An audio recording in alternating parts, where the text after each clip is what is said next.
नमस्कार। जय श्री राम। वाल्मीकि रामायण की इस पावन कथा श्रृंखला में आपका स्वागत है। ये कथा धर्म, सत्य और करुणा का दिव्य प्रकाश है। आइए श्रद्धा के साथ आज के प्रसंग का श्रवण करें। जय श्री राम। महर्षि वाल्मीकि तपस्वी थे, धर्मज्ञ थे और करुणा से परिपूर्ण महात्मा थे। वे तमसा नदी के तट पर अपने शिष्यों के साथ निवास करते थे। एक दिन देवर्षि नारद उनसे भेंट कर रामकथा के विषय में दिव्य उपदेश देकर स्वर्गलोक को चले गए। नारद जी के वचनों को सुनकर महर्षि वाल्मीकि के हृदय में श्रीराम के पवित्र चरित्र को लेकर गहन चिंतन आरंभ हो गया। नारद जी के चले जाने के बाद महर्षि वाल्मीकि अपने शिष्य भरद्वाज के साथ तमसा नदी की ओर स्नान के लिए गए। ये नदी गंगा से बहुत दूर नहीं थी। वहां पहुंचकर महर्षि ने देखा कि नदी का जल अत्यंत स्वच्छ है, शांत है और उसका तट अत्यंत सुंदर है। उन्होंने भरद्वाज से कहा, वत्स, देखो ये स्थान कितना पवित्र और मनोहर है। यहाँ का जल मन को शुद्ध करने वाला है। यही स्थान स्नान के लिए उपयुक्त है। महर्षि वाल्मीकि ने भरद्वाज को आदेश दिया कि वे कलश लेकर आए ताकि वे स्नान कर सकें। भरद्वाज गुरु की आज्ञा मानकर कलश लेने चले गए। उसी समय महर्षि वाल्मीकि वन की शोभा को निहारते हुए विचार में डूब गए। अचानक उन्होंने देखा कि पास ही क्रोच पक्षियों का एक जोड़ा मधुर स्वर में विहार कर रहा है। वे दोनों पक्षी प्रेमपूर्वक साथ साथ उड़ रहे थे और उनका कलरव अत्यंत मनोहर था। महर्षि का मन उस दृश्य को देखकर प्रसन्न हो गया। परंतु तभी एक अत्यंत करुण घटना घटित हुई।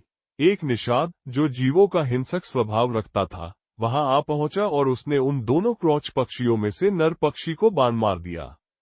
बाण लगते ही वो पक्षी भूमि पर गिर पड़ा और तड़पने लगा। उसकी प्राण रक्षा न हो सकी। अपने प्रिय की मृत्यु देखकर मादा क्रोच अत्यंत दुखी हो गई। वो करुण स्वर में विलाप करने लगी। उसका रुदन इतना मार्मिक था कि उसे सुनकर महर्षि वाल्मीकि का हृदय द्रवित हो उठा। उनकी आंखों में करुणा के आंसू आ गए। महर्षि वाल्मीकि ने उस निषाद को देखकर अत्यंत क्रोध और दुख के साथ कहा, निषाद, तुमने निर्दोष और प्रेम में लीन पक्षी की हत्या की है। इस पाप के कारण तुम्हें कभी शांति प्राप्त न हो। यह वाक्य महर्षि के मुख से स्वतः निकल पड़ा। उन्होंने अनुभव किया कि यह साधारण वाक्य नहीं था, बल्कि यह एक छंद में बंधा हुआ पद्य था।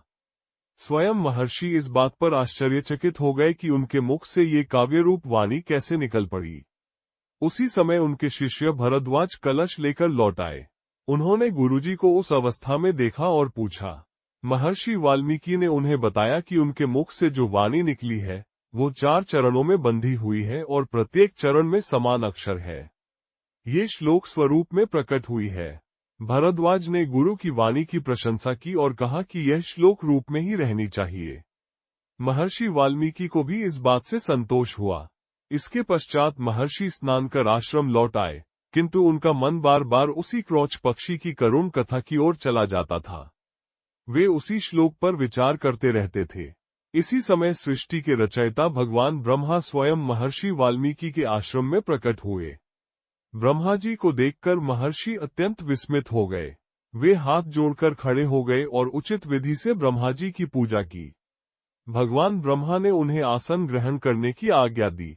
महर्षि वाल्मीकि भी आसन पर बैठ गए, किंतु उनके मन में वही शोकपूर्ण घटना घूम रही थी।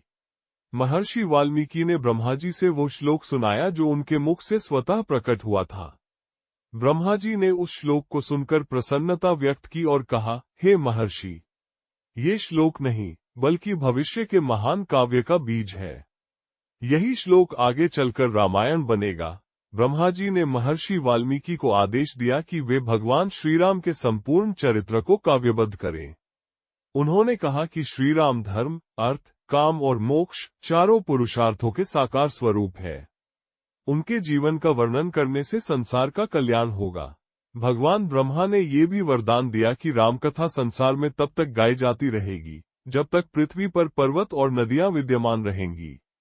साथ ही उन्होंने महर्षि वाल्मीकि को दिव्य दृष्टि प्रदान की, जिससे वे रामकथा की प्रत्येक घटना को यथार्थ रूप में देख सकें। ब्रह्मा जी के अंतर्धान होने के बाद महर्षि वाल्मीकि अत्यंत आनंदित हुए। उन्होंने निश्चय किया कि वे श्रीराम के पावन चरित्र को हजारों श्लोकों में रचेंगे।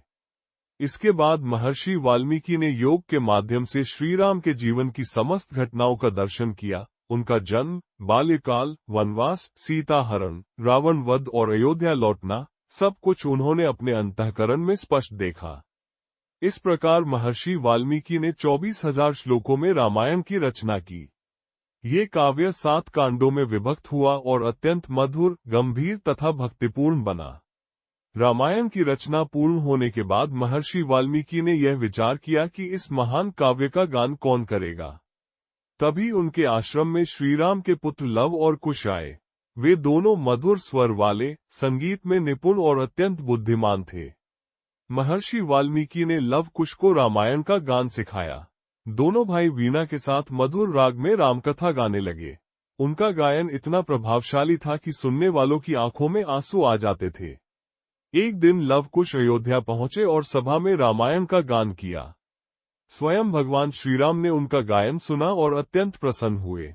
उन्होंने कहा, ये दोनों बालक मुनि होते हुए भी राजाओं के समान तेजस्वी है। इनका गान अद्भुत है। इस प्रकार रामायण का प्रचार पूरे संसार में हुआ। महर्षि वाल्मीकि का यह महाकाव्य मानवता के लिए धर्म, करुणा और सत्य का अमर संदेश बन गया।